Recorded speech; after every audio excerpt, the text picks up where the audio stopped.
Assalamualaikum warahmatullahi wabarakatuh. Kami dari kelompok 3 yang akan membawakan materi yang kelima, yang dimana mendistribusikan layanan dan jasa melalui saluran fisik dan elektronik. Selanjutnya, ini adalah anggota kelompok kami. Yang pertama itu ada saya sendiri, Sania Lutfi Lucianisa dengan NPM 2040105. Ada juga Sania Putri Damayanti yang ber-NPM 2040109. Selanjutnya ada Hanita Briana dengan NPM 204010047. Baik, selanjutnya ada pengertian pendistribusian, yang dimana menurut Kamus Besar Bahasa Indonesia, distribusi adalah penyaluran, pembagian, pengiriman kepada beberapa orang atau ke beberapa tempat. Distribusi adalah sekumpulan perantara yang saling bergantung dan membantu membuat produk tersedia bagi konsumen akhir. Ada beberapa alasan mengapa produsen harus menggunakan saluran pemasaran untuk memastikan produknya sampai ke konsumen.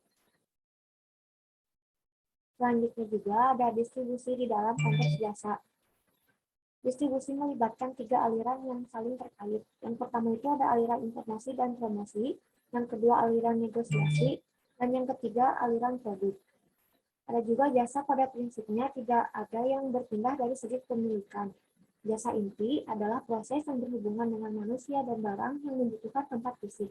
Jasa inti sangat membatasi distribusi mereka dan pemrosesan informasi dapat didistribusikan secara elektronik. Selanjutnya ada distribusi dalam konteks layanan. Distribusi channel atau saluran distribusi adalah suatu pembagian, penyaluran, ataupun pengiriman barang pada beberapa pihak ataupun beberapa tempat tertentu. Yang pertama itu ada aliran informasi dan promosi, yang kedua aliran negosiasi, dan yang ketiga aliran produk. Selanjutnya akan dibacakan oleh rekan saya. Cara layanan didistribusikan. Yang pertama, pelanggan mengunjungi situs layanan. Ketika pelanggan harus mengunjungi lokasi layanan, faktor-faktor kunci yang perlu dipertimbangkan termasuk biaya, misalnya sewa, daerah tangkapan pelanggan, dan kenyamanan outlet layanan location untuk pelanggan. Analisis statistik yang rumit termasuk model gravitasi retail digunakan untuk membantu perusahaan membuat keputusan tentang di mana menemukan supermarket atau toko besar serupa. Yang kedua, media layanan pergi ke pelanggan mereka. Tipe pelayanan ini adalah dengan cara mengunjungi pelanggan, artinya karyawan service provider mengunjungi pelanggan dalam memberikan pelayanan yang dibutuhkan pelanggan. Seperti penjual makanan yang menawarkan makanan ke sekolah-sekolah. Yang ketiga, transaksi layanan dilakukan dari jarak jauh. Perkembangan dalam telekomunikasi, teknologi online, dan solusi logistik yang canggih telah memacu banyak pendekatan baru untuk pemberian layanan. Pelanggan mungkin tidak akan pernah melihat fasilitas layanan atau bertemu langsung dengan petugas layanan ketika berhadapan dengan perusahaan layanan melalui transaksi jarak jauh. Yang keempat, preferensi saluran bervariasi di antara pelanggan. Pengguna saluran yang berbeda untuk memberikan layanan yang sama tidak hanya memiliki implikasi biaya yang sangat berbeda untuk organisasi layanan. Itu juga secara drastis mempengaruhi sifat experience layanan untuk pelanggan. Meskipun saluran swalayan elektronik cenderung menjadi yang paling hemat biaya. Lalu yang kelima, integrasi saluran adalah kuncinya. Secara tunggal atau dalam kombinasi, saluran elektronik menawarkan pelengkap atau alternatif untuk saluran fisik tradisional untuk memberikan layanan berbasis informasi. Namun, integrasi saluran adalah kunci untuk berhasil mengirimkan melalui beberapa saluran, karena konsumen menggunakan lebih banyak perangkat sambil tetap menggunakan saluran tradisional. Misal, mesin anjungan tunai mandiri atau ATM. Lalu ada cabang dan pusat panggilan.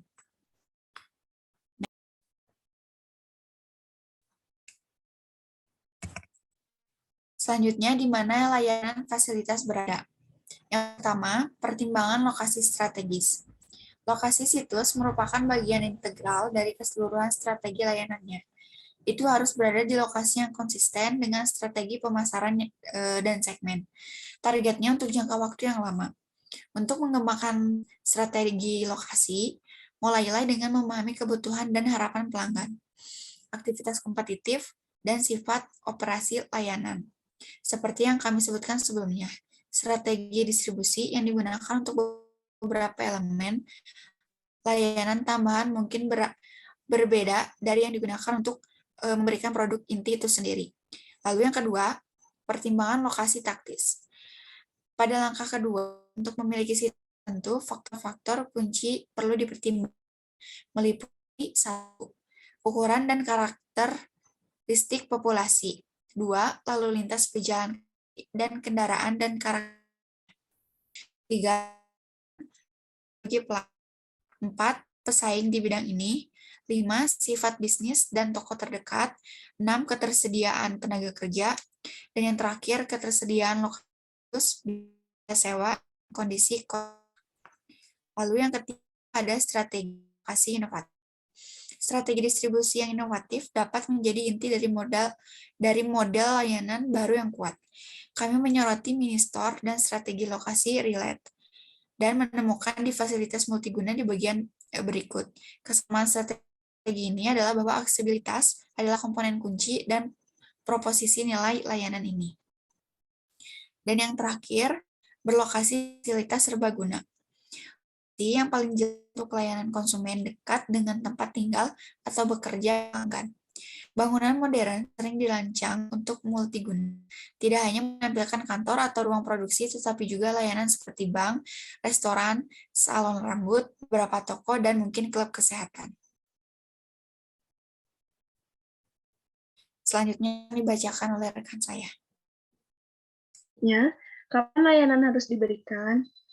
Di masa lalu, sebagian besar layanan retail dan profesional di negara-negara industri mengikuti jadwal tradisional yang tersedia sekitar 40 atau 50 jam seminggu. Dalam ukuran besar, rutinitas ini mencerminkan norma sosial dan bahkan persyaratan hukum atau perjanjian serikat pekerja tentang jam yang tepat bagi orang untuk bekerja dan bagi perusahaan untuk menjual barang-barang. Dan operasi layanan yang sangat responsif saat ini telah menjadi layanan 24 atau 24 sehari, 7 hari seminggu di seluruh dunia. Next. Peran perantara dalam mendistribusikan layanan. Pengiriman layanan tambahan lainnya adalah delegasi ke perantara untuk menyelesaikan penawaran seperti yang dialami oleh pelanggan. Tantangan bagi pemasok asli adalah bertindak sebagai penjaga proses keseluruhan, memastikan bahwa setiap elemen yang ditawarkan oleh perantara sesuai dengan layanan keseluruhan konsep untuk menciptakan pengalaman layanan bermerek yang berkonsisten dan mulus. Selanjutnya,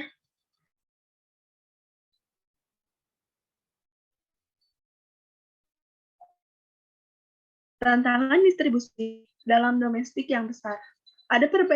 Ada perbedaan penting antara layanan pemasaran dalam wilayah geografis tunggal dan layanan pemasaran di sebuah negara dengan wilayah geografis yang luas. Yang pertama, logistik fisik menjadi lebih menantang bagi banyak jenis jasa. Adanya hambatan jarak dan zona waktu yang berbeda-beda. Multikulturalisme juga menjadi isu tersendiri. Akibat makin bertumbuhnya imigran dan eksistensi penduduk asli. Yang kedua, perbedaan di masing-masing negara dalam hal aturan hukum dan tingkat pajak antar provinsi atau negara bagian dan pada masing-masing pemerintah federal negara yang bersangkutan. Kasus seperti ini, logistik fisik menjadi lebih menantang bagi banyak jenis jasa. Karena adanya hambatan jarak dan zona waktu untuk berbeda-beda, multikulturalisme juga itu menjadi isu sendiri. Selanjutnya,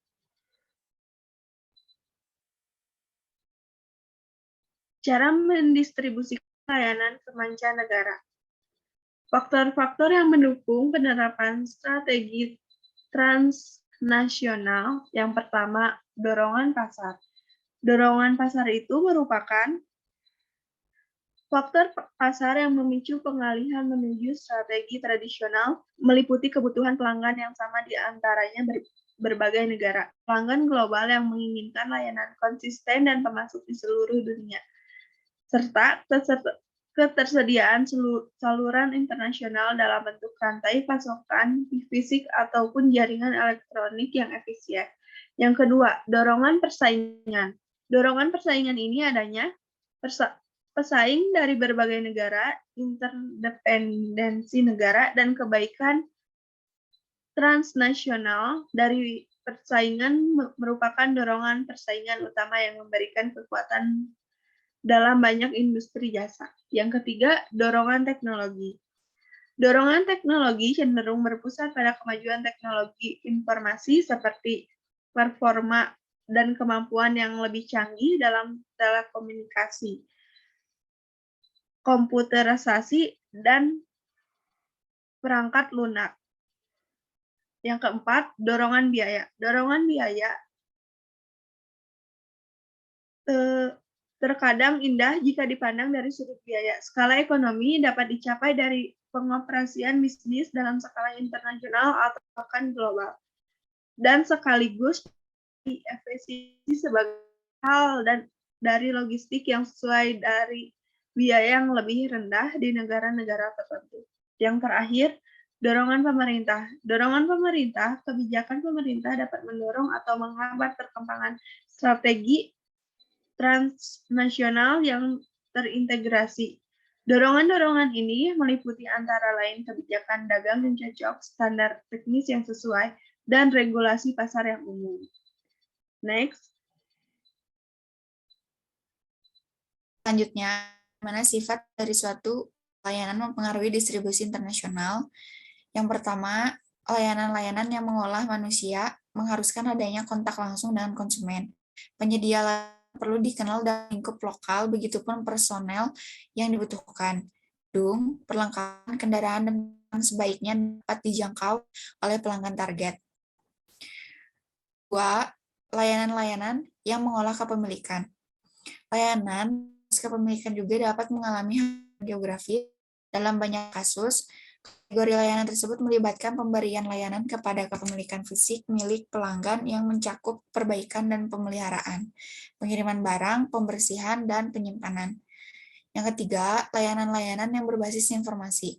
Kategori ini meliputi layanan yang mental, layanan terhadap pelanggan seperti berita dan hiburan, dan layanan-layanan yang mengolah informasi, layanan terhadap aset tak berwujud yang dimiliki konsumen, seperti bank dan asuransi. Layanan berbasis informasi dapat didistribusikan secara internasional melalui salah satu dari 3 cara berikut, yaitu mengekspor layanan ke penyedia layanan lokal, mengimpor pelanggan, dan terakhir mengekspor informasi melalui telekomunikasi dan menyiarkan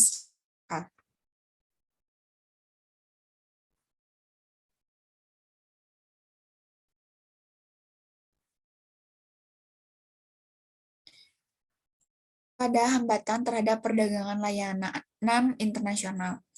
Pemasaran layanan internasional telah menjadi segmen perdagangan internasional yang paling pesat pertumbuhannya. Strategi melibatkan integrasi formula dan penerapan strategi di seluruh negara yang dipilih perusahaan untuk mengembangkan bisnisnya. Hambatan yang masuk sejak lama menjadi masalah serius bagi perusahaan asing yang ingin melakukan negeri. Bahan kurang kelakuan peraturan perdagangan bebas dan beberapa akhir telah menjadi fasilitas penting dalam operasi bisnis internasional.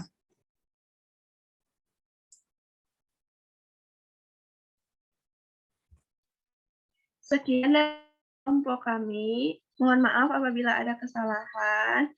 Wabillahi taufiq wal hidayah. Wassalamualaikum warahmatullahi wabarakatuh.